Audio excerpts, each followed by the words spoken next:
Georgia survived Kentucky. This game was a nightmare for the Bulldogs in Lexington. Kentucky brought their A game. Their defensive line absolutely worked Georgia in this game. And this is something that you normally don't see out of a Kirby Smart Georgia coach team, because Georgia is always really good up front on both sides of the football. But tonight, Kentucky's defensive line, they were pushing the Bulldogs around. And Carson Beck, he was off tonight along with the rest of Georgia's offense. They barely were able to get to 100 yards rushing. Kentucky outgained them on the ground. They had 170 rushing yards. And if Kentucky got better quarterback play out of Brock Vandagriff, they definitely could have won this game, because Kentucky has everything that you need to be a contender in this conference other than having good quarterback play. Their offensive line, yeah, they had their fair share of struggles against Georgia's D-line, but that's to be expected with how good Georgia is up front. But if you would have told me going into this week, after Kentucky got dominated by South Carolina, that they were going to give Georgia a dogfight, I would have not believed you.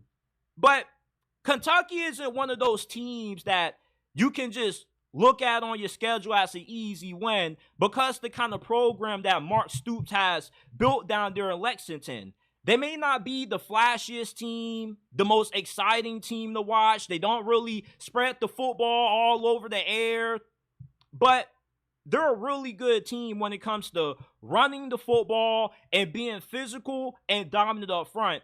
And this defensive line that you saw get right with Georgia, this is probably the most talented defensive line that Kentucky has had in program history. You got guys like De'Anthony Walker, who are going to be a future first-round pick in next year's draft. You got a lot of depth on your D-line as well. You got really good linebackers. And your secondary played pretty well. But you saw moments when their inexperience showed, especially, late in this game.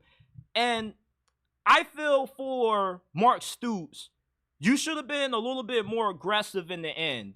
You can't beat a team like Georgia if you're Kentucky by just settling for field goals. You got to roll the dice in fourth down situations. When you got Georgia on the ropes, you got to deliver that final knockout blow. You got to deliver that dagger. You got to hit it with that right hook with that 2-3-1-2 combo jab, man.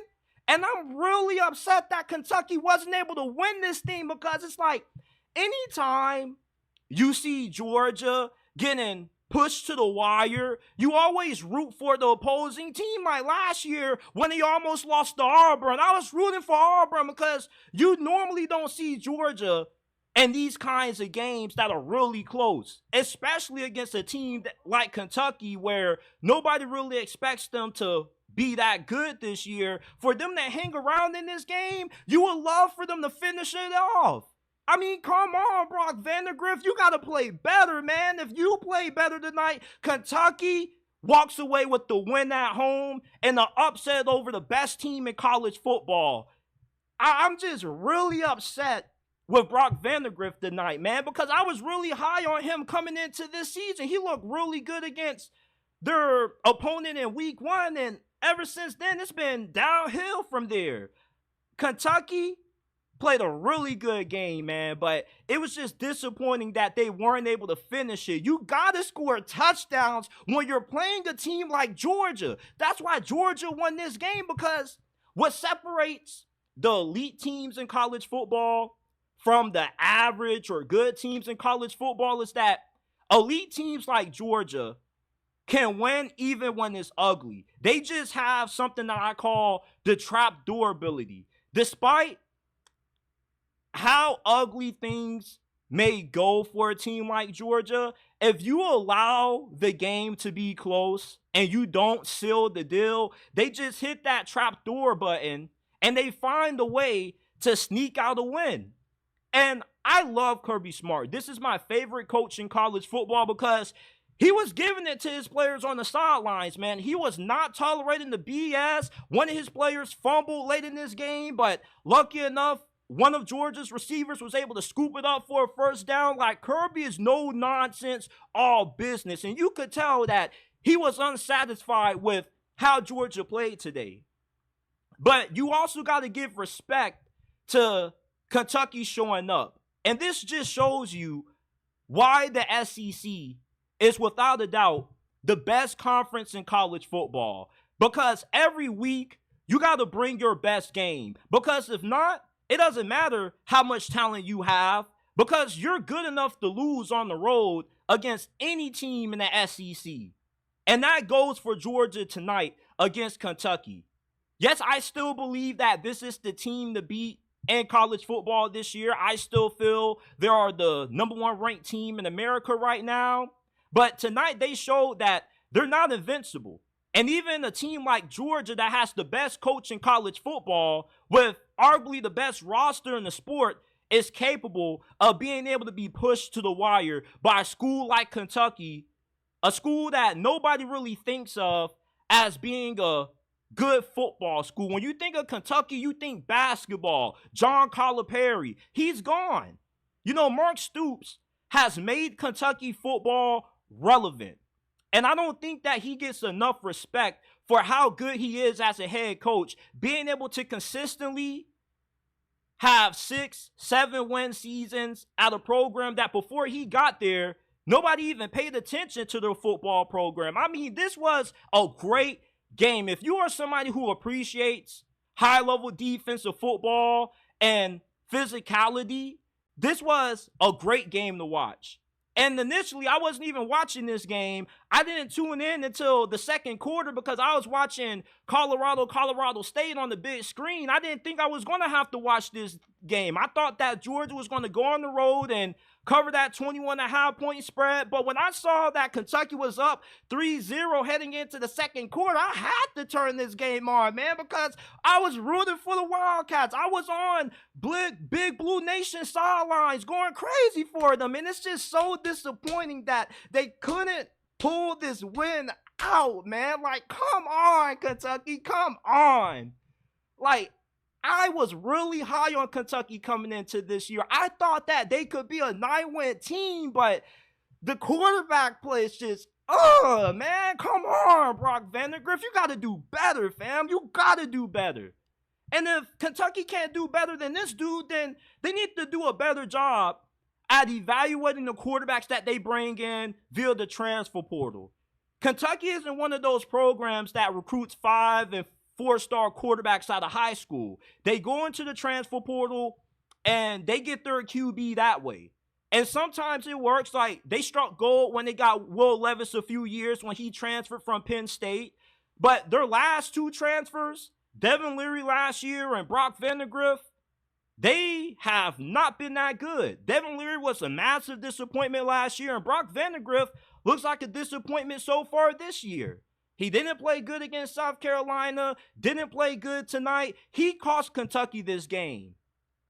If Kentucky would have had Arch Manning out there, they probably win this game by like 2 damn touchdowns. Like, Mark Stoops, you are spending money on the wrong positions, man. You just need to go to your boosters, go to your alumni back and tell them, hey, bro, like, I need $900K to put down on the best quarterback in the transfer portal. Like, imagine if Kentucky had Cam Ward tonight.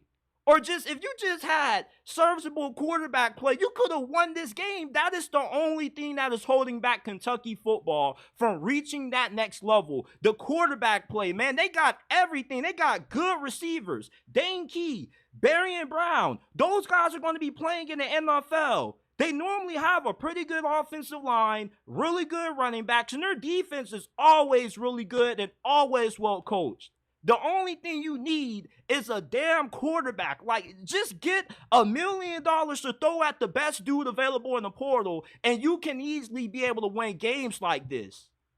But for Georgia, it doesn't matter how ugly this loss is. All that matters is that you found the way to survive. You know what they say, survive and advance. And when you're playing in the SEC, you're going to have games like this where you go on the road, the home crowd gets into it, and it becomes a dogfight. And this isn't going to be the first road game that Georgia's going to have troubles being able to win. They got to play Texas, Alabama, and Ole Miss on the road this year. And those three teams are projected to win the SEC right behind Georgia. So for Georgia, this just was a little bit of a taste of what you're going to be walking into when you got to travel down to Austin, or when you got to go to Tuscaloosa and go against your kryptonite, which is Alabama football. Kirby struggles against Alabama. I believe he's only beaten them one time as the head coach of the Bulldogs. And you got to play Ole Miss. Ole Miss looks really formidable right now. When I watched a few of Ole Miss games, they haven't played anybody. They need to be tested. Ole Miss is just, cruising their way through the first couple of games of their schedule. They haven't played a good team yet. Like, I cannot wait for Ole Miss to finally play a quality opponent so we can find out just how truly good this team is. But this was a great game. I'm not going to say that Kentucky got lucky in this game, because this was a well-played game, especially for a team that lost in the fashion that they did last week, 31-10, I believe the score was, against South Carolina. For them to turn around a week later and play this kind of football game against the best team in the nation was really impressive. Hats off to Mark Stoops. Hopefully they'll be able to win games like this in the future. And I can see Kentucky pulling off an upset or two this year. When you're good up front, there's not too many games that you don't have a chance at being able to win, as long as you get competent quarterback play. But for the people who are going to take this game and use it to evaluate Georgia and try to use that as justification for Georgia being overrated, stop it. Because this is college football at its finest. I remember when last year New Mexico State beat Auburn and Jordan Hare. And then going into the Iron Bowl the following week, most people thought that game was going to be a blowout. And instead, Auburn came this close to beating Alabama last season. It took Alabama a prayer from Jalen Milroe to Isaiah Bond to win that game. This is peak college football. Not every game from the teams that you perceive to be the best are always going to be pretty. But the best teams find ways to win games like this and avoid being upset. It's tough to win on the road in this day and age of college football. So if Georgia has an off night, I'm not going to use this game to try to paint a narrative of Georgia being overrated. It's just one game. And they're going to be in a lot more close games just like this season. Because the SEC is the toughest that it's ever been this year. I mean, there are about 8 teams that realistically are good enough to be in the playoffs. If you put Kentucky in the Big 12 or the ACC this year, they probably could win those conferences or finish top 3 in those conferences with how good they are. They just are in an oversaturated conference with a lot of great teams. So this was an exciting game to watch. I enjoyed this game. It wasn't a lot of offense, but this was a physical game, man. A lot of hard hitting, a lot of great defense being played, a lot of great defensive line play as well. Like, this was a great game. Shout out to Georgia for walking away with the win. I just wish Kentucky would have got the dub.